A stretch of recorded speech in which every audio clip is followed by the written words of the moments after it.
morning. Hello? Test. Test. Ooh, can everybody hear me? Yeah. Yep. Okay, awesome. All right. Hold on, let me Good pull morning. this up. And okay. And do you have the clicker? Okay. Let me check. I think it's blocking when you sit there. Okay, cool. This works. Okay. All right. Thank you, Nikki, and thank you everybody for being here. Good morning. Morning. I hope everybody is awake. I'm a morning person, so I've been awake since like 2 a.m.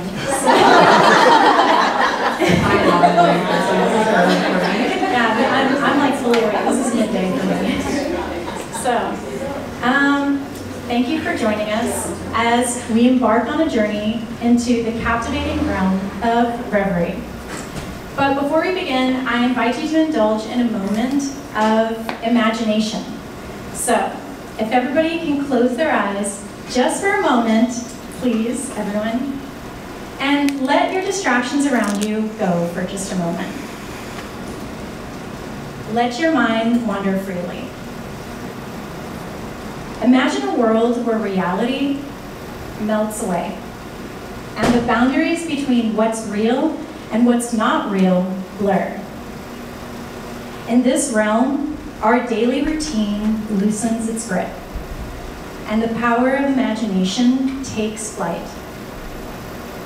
In this sanctuary of reverie, you are the architect of your own destiny. Now, slowly open your eyes and let this experience linger with you just for a moment.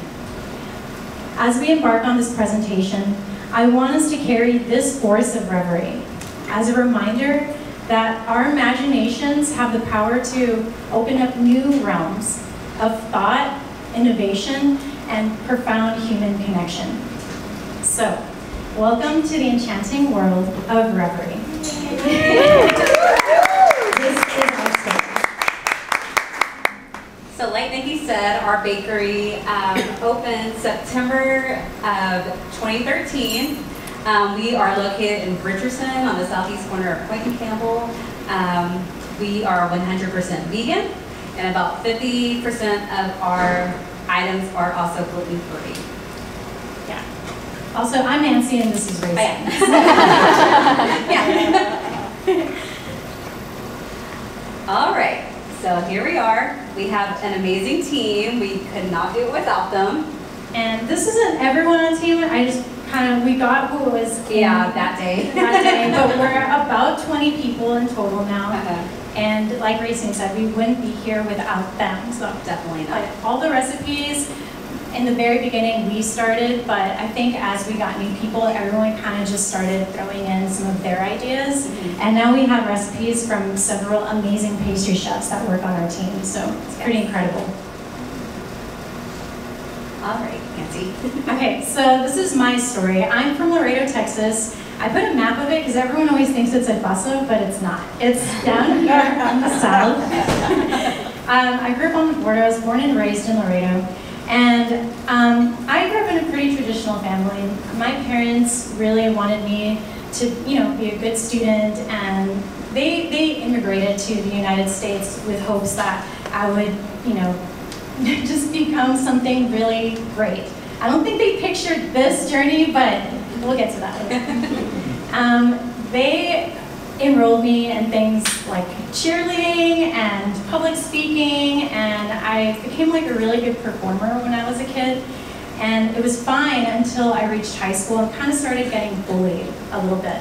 So I became a little introverted going into high school. And in my chemistry class, I met this guy who happens to be my husband now. And he introduced me to punk music. We started just talking about music. And I started listening to all kinds of punk bands. And I tried to talk to my family about it. They would hear all this crazy noise coming from my bedroom.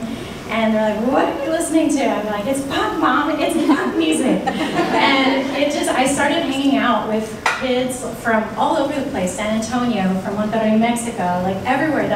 There was a big punk scene of a bunch of like crazy teenagers and 20-year-olds, and I met this group that started taking me to a bunch of local shows. And in one of these shows, there was a table, a band was selling like t-shirts and CDs, and they had all this like vegan literature.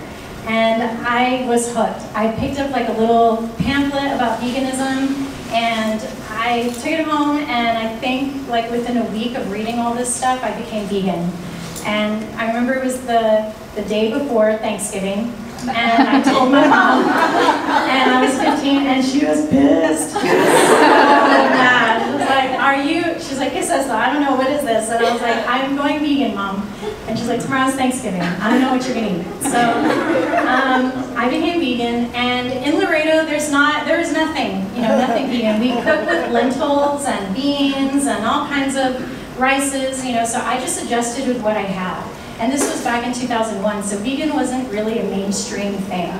So I think in Laredo, all we had was rice milk at the grocery store. Tofu, I had to go buy that in San Antonio. So anyway, I became really fascinated by baking, and baking was just like a really big part of my family's gatherings. So I just started veganizing a lot of recipes. So whenever my friends were trying to invite us to parties or invite me to gatherings, like, hey, there's like this really awesome party going on, you want to come?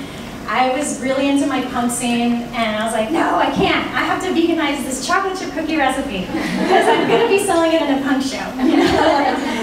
I was just like going crazy veganizing recipes, and I decided halfway through getting my teaching degree that I wanted to go to pastry school. So literally in 1 month to next, I moved to Austin, and I went to Le Cordon Bleu, and I got my pastry degree. And of course my mom was pissed. I was like, why are you doing this to me? You're going into the food industry. And I was like, Mom, I know what I'm doing. I have an idea. I'm gonna open a vegan bakery one day. And she just kind of went with it. Now she talks to the whole family about me being vegan. I see my daughter's vegan, and yeah, she's okay with it now, but it took a while. And when I moved here, I moved here to Dallas because I got an internship to work with Bronwyn Weber. She's like an award-winning Food Network star. So I started making cakes at her bakery. And around that time, I met Racene.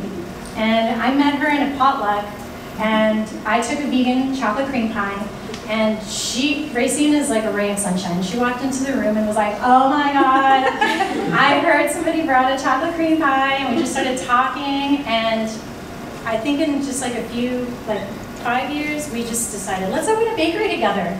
We have a lot of things in common. You decorate cakes, like let's just do this. And yeah, that's how I met Ray. Okay. So my story is my walls were filled with Backstreet Boys and NSYNC. They're very different. But my name is Racene Nguyen. I was born in the very, very, very small town of Mart, Texas. I think there's like less than like 10,000 people that live there. We moved to Waco. I was in Waco until I was 5, and then we moved to Dallas. So I've been here pretty much my whole entire life. I grew up in Pleasant Grove, so definitely never heard of veganism. Nancy was actually the first vegan person that I've ever met. But I got into cake decorating because my Aunt Blanca, she actually was a cake decorator. She started cake decorating in the 80s, and I just remember growing up, and I would get these cute, like super cute birthday cakes, and I just remember like one time she even made like this caterpillar cake that moved, and I just always remember like, I can't wait to see what I'm gonna get for my birthday cake. So she just really inspired me. So growing up, like I said, I was I never worked in the kitchen until the bakery, but I worked in, my first job was into loan origination. I was started from the very beginning doing like setup, then I moved my way up to being an office manager. So whenever I met Nancy, I was the office manager, but my passion was cake decorating. I really loved to do it. It was my hobby, and I first got into it because my aunt, she actually gave me all her cake decorating things for the 80s. So she gave me books, and all her books were like handwritten notes, and so I was like, you know, reading them and like, oh, okay, so this is how I first started decorating based off of her notes. Some of the first cakes I ever made were not that great, but these are 2 cakes my very first cakes ever that I made. Yeah, so I have grown a lot since then. But this was back in 2000, I was 18, so it was back in like 2003, 2004 that I first started cake decorating. I mainly did it, I begged anybody, like, it's your birthday? Do you want a birthday cake? I would make it for anybody, whatever they wanted. Eventually I ended up moving to California for about 4 years, and so I didn't really decorate cakes then until I came back to Dallas. And again, anybody that had a birthday or any event coming up, I was like, do you need a cake? You know, I was putting myself out there just because I wanted to get the experience and to learn new techniques. This is before like Instagram. I learned everything based off looking at pictures. I think YouTube was first coming up, but there wasn't a lot of content on it yet. So a lot of it was just like based off pictures, practicing, and yeah, just all the experience. So I never turned down any cakes. When we were going through the pictures for this, I was looking at my old cakes and I was like, I really never turned down cakes. I had like cakes that, it was a big toe with a hairy mole on it. Like, any cake, like I was just like, I'll do it. So yeah, but this one, like a braces cake for orthodontists. And then this is, I love Care Bears. So now when I see that cake, I want to recreate it because I could definitely do a better job now. And then this tiered cake down here, it was for my sister's 18th birthday. The picture up there is for my first birthday party. I wish I had the picture. My aunt actually made me a Cabbage Patch tiered cake with pillars. And my grandmother, which is a big influence on me as well, she's such a hard worker. She taught herself how to cook. She opened up a taco place in Waco, and we actually have one of her tables that she used for her place at our bakery that we work on. And yeah, it means so much to me to have it there. And then, so outside of baking, I have pets. I have 4 dogs and 4 birds, so it's pretty busy. This is my bird Luna. She's a green-cheeked conure. I took her to go see Santa Claus. She was my first pet I've ever had. Growing up, my mom never let us have pets. So when I turned 30 years old, I got Luna, and it was supposed to be a Santa thing for cats and dogs. Yeah, but I took my bird. And Santa just couldn't turn it down. Yeah, she was so cute. But this is the first bird I took a picture with. Yeah, but yeah, it's crazy at her house. The birds are divas, so, and our dogs, they're, yeah. This is my husband, Brian. Also, he used to be a cashier. Yeah, he used to work for the bakery when he went to UTD. Yeah. Yeah, so it has been great, like growing up and everything, coming into the bakery, it has just been a dream come true for me. Because like I said, I grew up, my mom was a single mother. I didn't really have dreams. I just knew I wanted to be something. I just didn't know what I wanted to be. My mom didn't have a lot of time to like give us one-on-ones because I'm the oldest of 6 children. So it was really hard to have someone to look up to during that time. But just the people that I interacted with, meeting Nancy, definitely. I started talking about environmentalism. Yeah. Just like, we need to do this. Yeah, and definitely opened up my eyes too for me to like think of, you know, why I don't eat animals or anything like. It just opened up my eyes for that as well. So thank you, Nancy. So fast forward into 2013, we started looking around for a building, and of course things are so much more expensive than you anticipate them to be. Yeah. We had saved enough money. We had been saving for about 3 years and kind of going to auctions and collecting equipment. But when it came to the final days and we had to like get ready for the grand opening, we reached a stop and realized we had to look for extra funds. So I don't know if you guys ever remember hearing about Kickstarter? Yeah. Yeah, so we did a Kickstarter, and this was actually when people started hearing about us around the city. So we were able to meet our goal, and we made $11,000, and that helped us finish all the last things. And I think we used most of it to prepare the menu for the grand opening. Yeah, like ordering all the bulk ingredients. And it was a pretty intense journey. I was a little nervous. You had heard about a lot of Kickstarters not making it, but we just went for it. I don't have any videography skills or anything. This was like all with our phone, and we're like, let's just do it. Let's see what happens. And we started hosting little events where we were inviting people to come and get to know us. At this time, Alamo Draft House in Richardson was about to open, and they invited us to their summer screening events. So we were selling pastries and raising money for this. So that was a long time ago. Okay, so I'm going to go to the next slide because we are down to 10 minutes. But we finally opened it, and it was just us three. It was me, Racene, and my sister, because my mom made her get a job. She wasn't very happy. No, she was really mad. She was okay. She was like, but I have to do this. That's us on our first day. Yeah, so my sister moved up to Dallas to come to school. She was living in San Marcos at the time, and she moved up here pretty much because my mom made her. And she was just trying to be supportive. So she did her best. She doesn't work with us anymore. I won't comment on that. But these are like our first moments.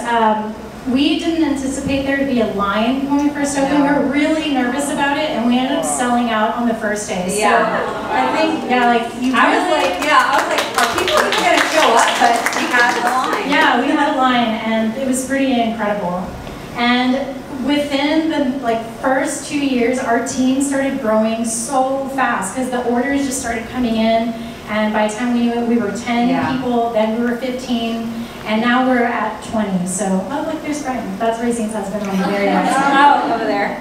Yeah, when we first opened, Nancy and I were doing everything ourselves. We were working maybe like 16 to 18 hours a day. There was even a time where we slept at the bakery. Yeah, I have pictures, but I didn't have time to film it. It was just crazy, but you know, like, despite like the long hours, being so tired, I never worked in a kitchen. I was on my feet, and I was so used to sitting at a desk. I did not regret it. I loved every moment of it. Yeah. So we kind of expanded into a bigger space. The people next door to us gave us their spot, and we knocked down the wall and we made the bakery just a little bit bigger. And it kind of allowed us to just start going, crazy on our menu. Yeah. Everybody was asking us for, oh, do you guys do raw vegan desserts? Oh, do you guys do fried donuts? Oh, do you guys? So we just went nuts with it. We didn't have a structure. We were just having fun with it. Yeah, we were just making whatever people were asking us today. Yeah, we were just kind of going with the flow. We started off really simple, and we thought, let's just see where it takes us. Wow. So we started making all kinds of cakes. So the SpongeBob one at the bottom we made for Erica Badu.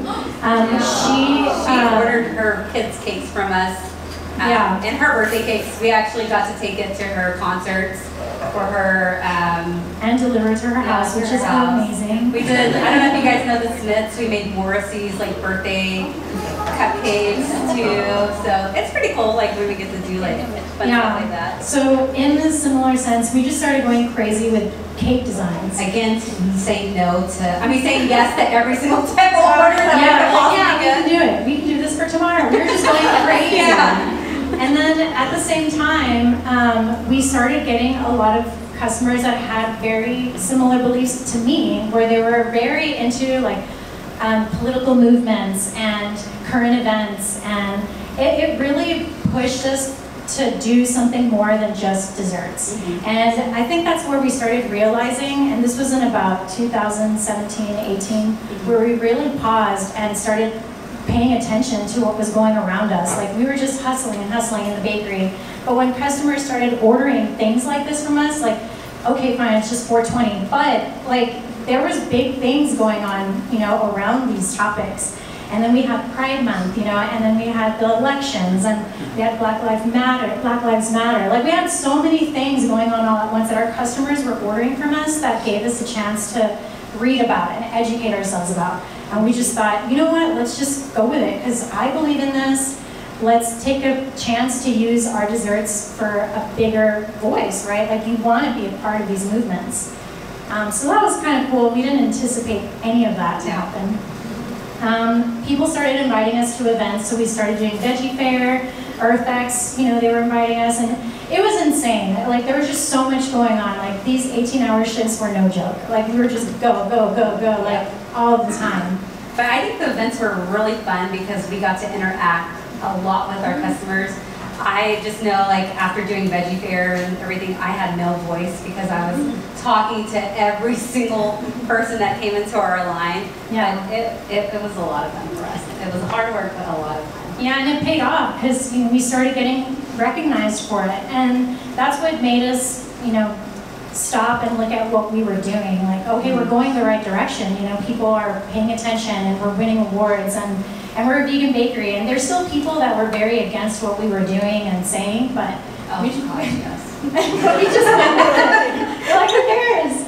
And then the pandemic hits. Yeah. And it was a big eye-opener. It was crazy and scary for us as a business. Because we went from working these crazy hours to all of a sudden, hold on, we don't know what's going on. All of our weddings got canceled. All of the birthday cakes got canceled. You know, everybody was just like sheltering in place. We didn't know what was going on. There were customers that were like upset. Our staff was terrified. So it was a big roller coaster of emotions for us in 2019, or like 2020. 2020, yeah.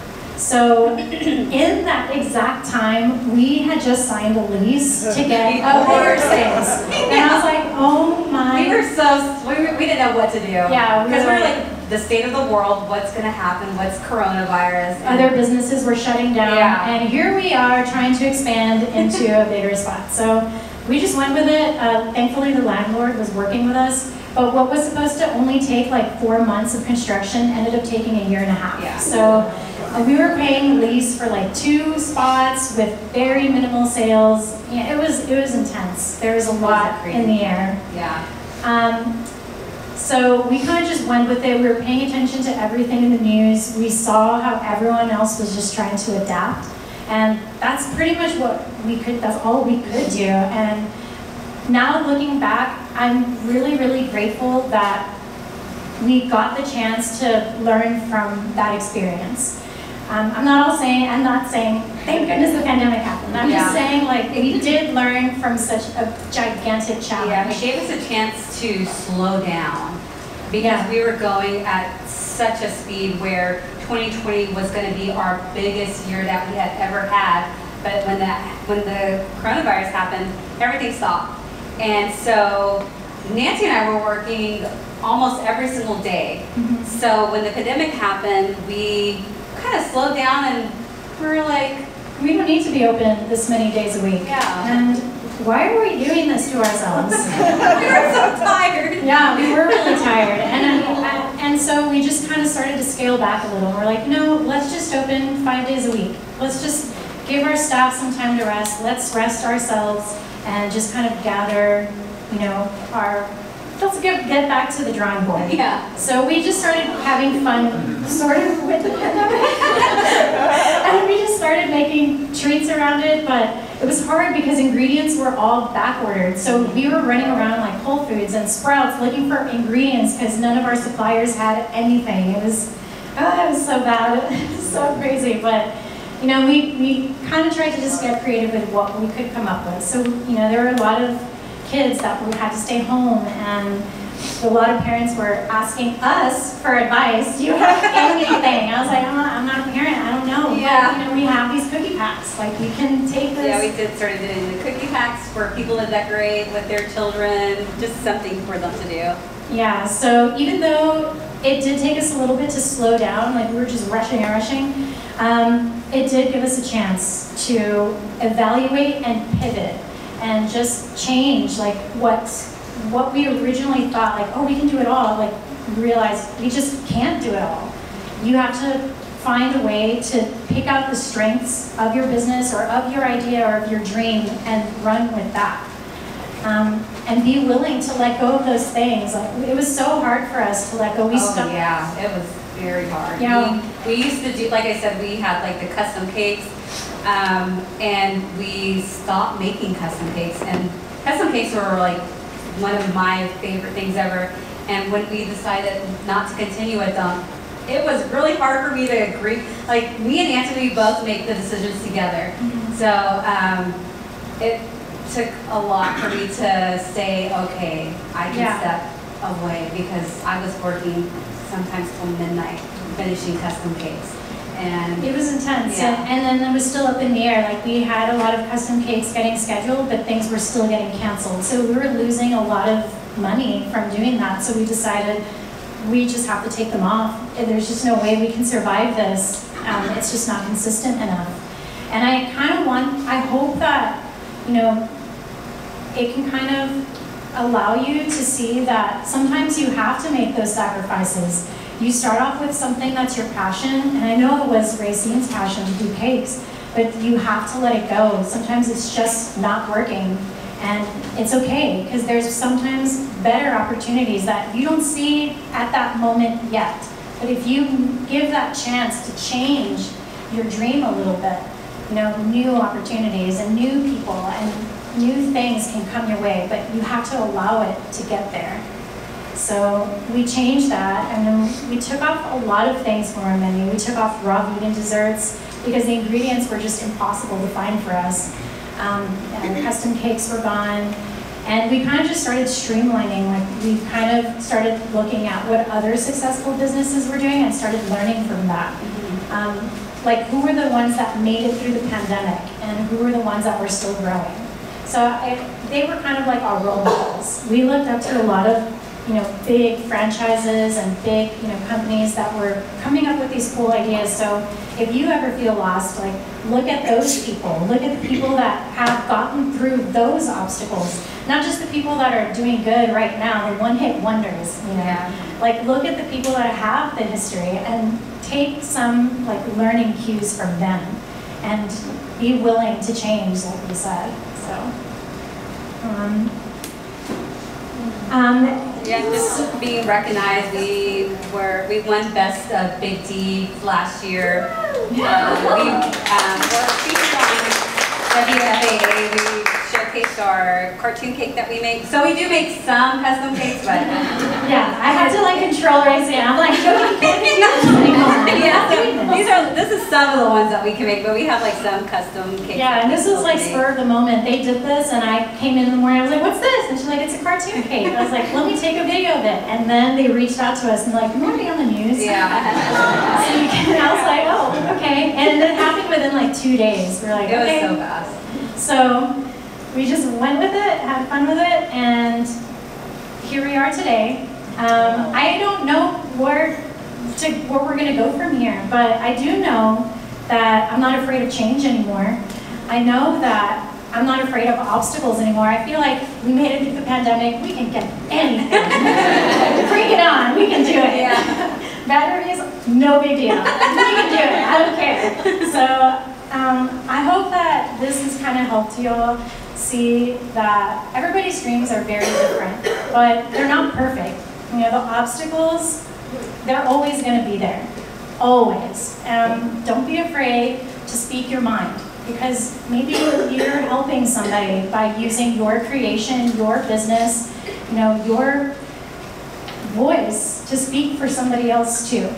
So I hope that you all enjoyed our presentation. Thank you for having us.